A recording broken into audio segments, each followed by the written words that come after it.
So, welcome back to IPT2, and it's been a while since we recorded an episode. The main reason for this is going to be part of what we discussed today. So, the big feature of today is talking about stress, and stress is something that can be attributed to a lot of different things, and especially when we're talking about the fitness industry, you could think of the stresses of the body, stresses of the mind. But I'm going to talk about all different types of stresses today, particularly how they can affect people in the fitness industry. So, this is for people who maybe want to enter the industry and haven't really thought about all the different stresses that there can be. And also just to maybe highlight a lot of the different types of stresses that there is as well, and that can relate to a number of different things, maybe even your daily life or what you do for work, be it fitness or not. So, first of all, let's get the kind of simpler things out the way. Stress on the body. So, stress on the body is a good thing. We adapt to stress. The body gets stressed, it learns to get better, it grows, it does a number of different functions depending on the stress it's put under. Put the body under too much stress, and that's when things go wrong. Muscles pop, things get hurt, and you can get injured, and so on. So we know that stress can develop us, and we know it can harm us. And stress really is one of those things that comes in many forms. So we have to really understand how much of it we can take and not to push ourselves to breaking point.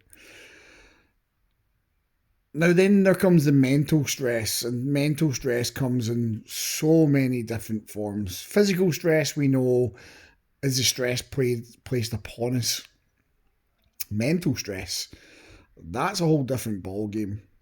And I want to just highlight a few of the things that are really up there with the stresses we get in life. So, one of the big things that people will feel, especially in the early days of being in fitness, is money stress. The stress of not having enough money to maybe do the things you want to do. And part of the way I explain that people should deal with this is to use a very simple thing, and that is don't give up your day job. Now, obviously, that's a funny line that you maybe say to people, but it really rings true here. And whatever job you're doing before you enter the fitness industry, just don't stop it. Cut it down, yes. But depending on where you go to work in the fitness industry and what role you'll be doing, etc., you might end up in a position where you end up having money stress.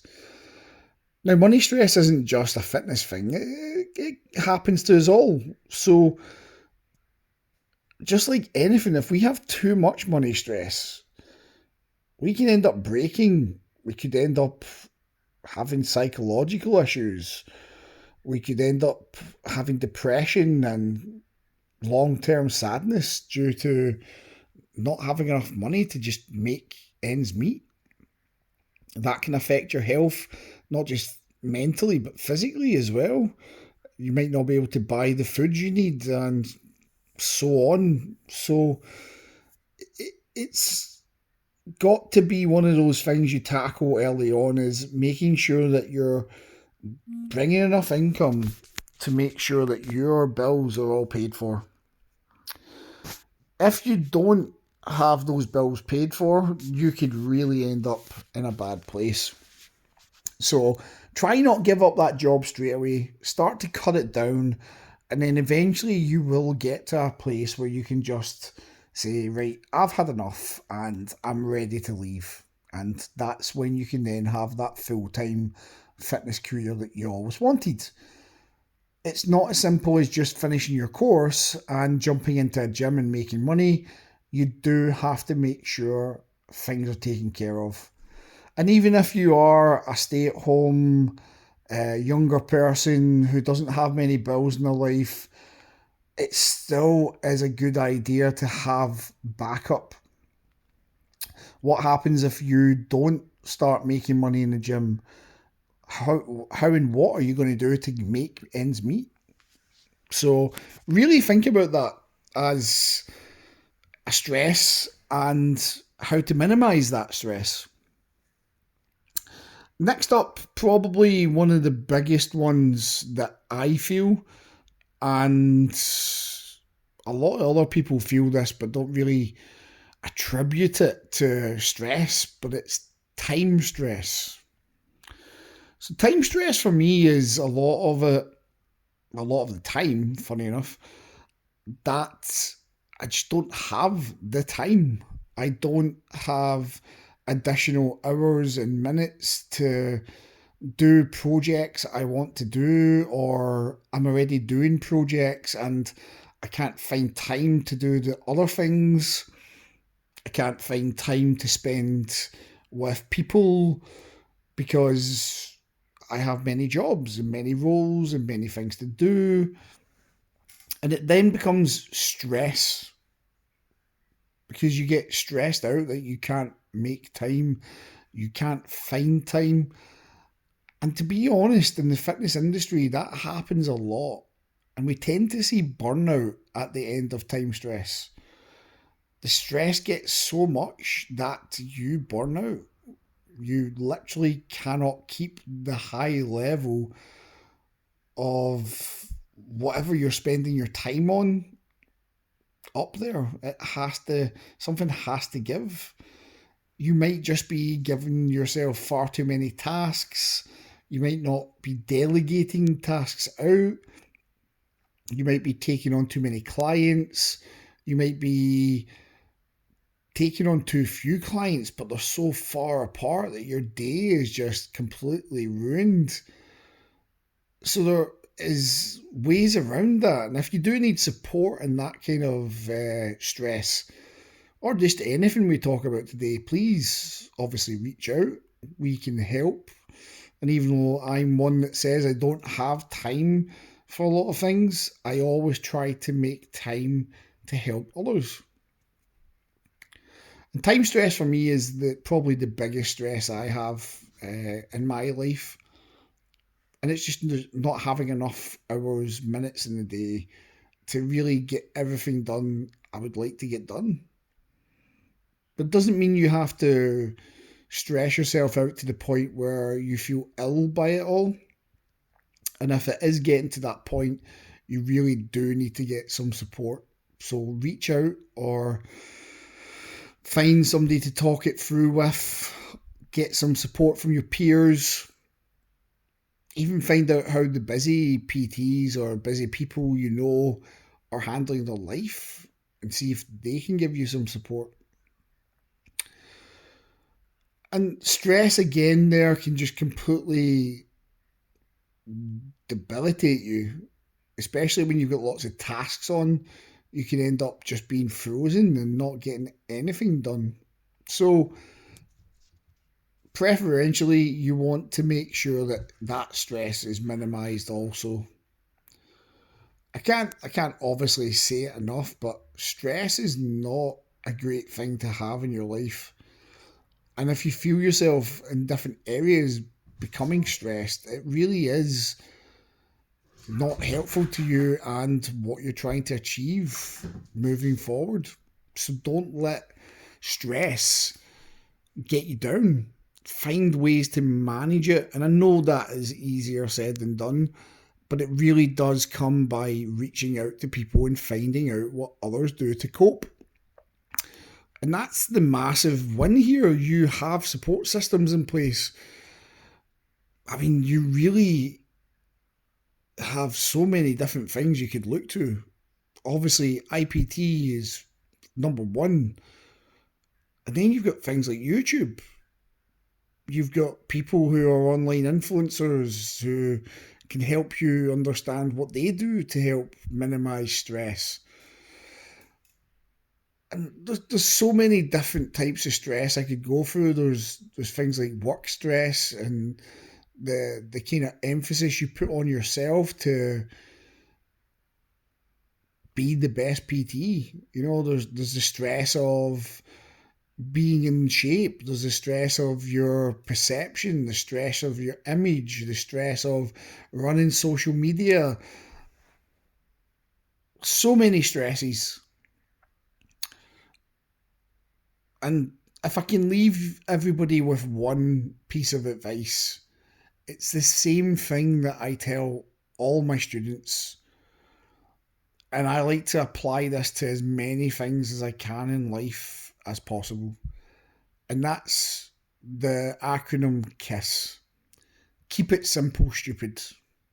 I like to call myself stupid quite a lot. And the reason we say keep it simple, stupid, is because a lot of these stresses are us overthinking things, overanalyzing things, and not keeping everything simple. So whenever I get stressed by things, I try to just take a breath and start seeing how I can simplify everything that's in front of me. And when I do, things tend to get a lot easier. Things tend to start working out, and things ultimately start getting better.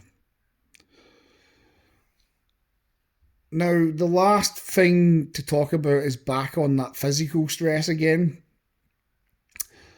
And with all these stresses, your body doesn't understand what mental stress is or what physical stress is. It just understands stress. So when it feels stressed, it releases the cortisol. And the cortisol isn't great for us in big dosages. So that's why I'll harp on about trying to minimize everything that's going on. Try to keep things simple. That way, the stress of everything doesn't become overwhelming, doesn't become too much, and you can handle it. Now, that little bit of cortisol will help you in the long run. Let's not forget that. So don't ever think that, oh, by the way, I need to eliminate all the stress. You can't ever do that in life. I don't know anybody who has a stress-free life. Because even billionaires stress about things. It's now really down to you to find out what works for you. And I'd love to hear more about that in the comments.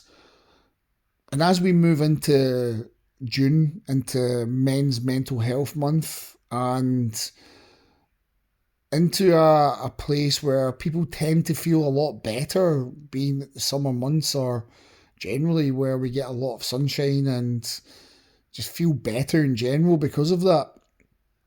I would love to know what you guys out there do for your stresses, how you cope with the different types of stress. What other stresses do you feel as a fitness professional? And I'd love to see that in the comments, or even if you just want to drop us a direct message to discuss it. We would love to hear about it.